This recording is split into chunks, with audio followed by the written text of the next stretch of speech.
The World Bank has stated that the federal government's spending on personnel costs and debt servicing exceeded total revenues in 2022.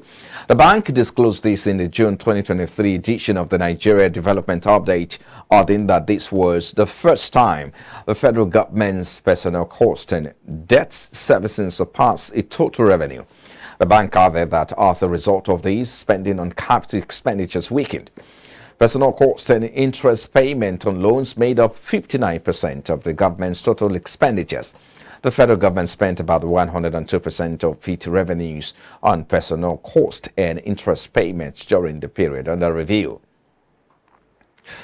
And away from there now, the Nigeria Customs Service says it is partnering with the Federal Ministry of Transportation to strategize and implement policies that will boost trade facilitation.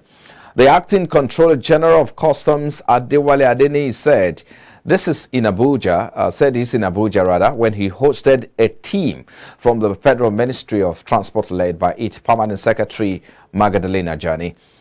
Adeni noted that the service will make use of the instrumentality of its Customs and Excise Management Act 2023 as amended in ensuring the disposal of overtime cargoes from the port.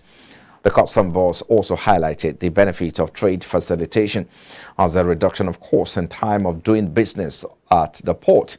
On her part, the Permanent Secretary of the Federal Ministry of Transport, Dr. Magdalene Ajani, assured the Customs boss that the Overtime Cargo Disposal Committee was working assiduously to implement policies that will discongest the 4 major ports in the country. The Central Bank of Nigeria has said that it received no fewer than 35,453 complaints from bank customers relating to failed transactions in the last 10 years. The Apex Bank said within the period, the sum of 115.45 billion naira and over $22.7 million were refunded to customers as a result of the failed transactions. This was disclosed by an official of the Consumer Protection Department of the CBN, Elachi Samuel, in a presentation during a one-day sensitization fair for stakeholders in Bauchi State. Samuel, speaking at the fair, which had the theme promoting alternative payment channels as tools for financial inclusion, said out of the complaints lodged by customers, 33,437 were resolved. He urged customers to first report their disputes to the financial institutions for quick and amicable resolution before approaching the Apex Bank with further complaint if they were not satisfied with the actions of the institutions. Speaking earlier in his opening remarks, the Director of Corporate Communications Department, Isa Abdul Momin, said the fair was designed as a platform to interact with members of the public on the policies and strategic interventions of the Apex Bank for sustainable economic development in the country.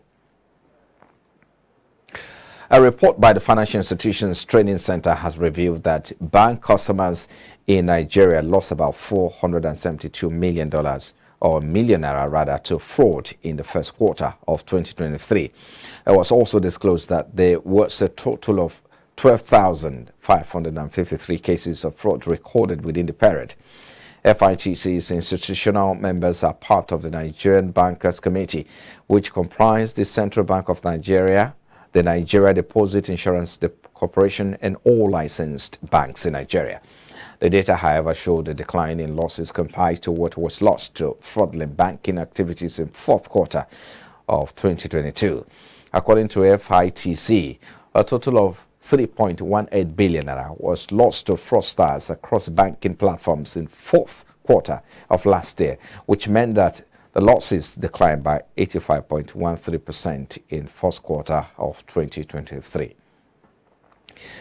The federal government has said that the volume of premium motor spirit, popularly called petrol, that was consumed across the country in the first half of this year is 11.26 billion liters. It was, however, observed that after the removal of subsidy on petrol following the pronouncement by President Bola Tinubu on May 29, 2023, PMS consumption reduced by an average of about 18.5 million litres daily in June.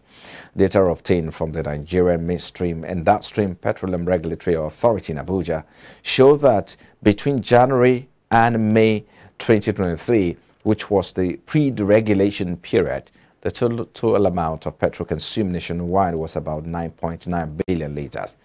The average consumption for the 148-day period was put at 66.9 million litres, indicating the country consumed an average of 66.9 million litres of petrol daily during the 5-month period when a subsidy on petrol was still in place. But figures from the federal government agency indicated that between June this year to June 28, 2023, which was described as the post-deregulation period, the total petrol consumption across the country was 1.36 billion litres, while the average daily consumption was put at 48.43 million litres.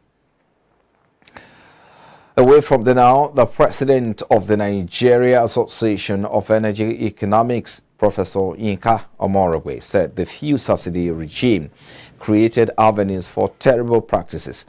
There had been repeated complaints by both the Nigerian National Petroleum Company Limited and oil marketers that Nigeria's petrol was being smuggled out of the country to neighboring nations during the period when the commodity was subsidized. Omorogbe, who spoke with journalists in Abuja while announcing the forthcoming 16th annual conference of the NAEE holding Abuja, said the removal of fuel subsidies was the right step despite the harsh impact.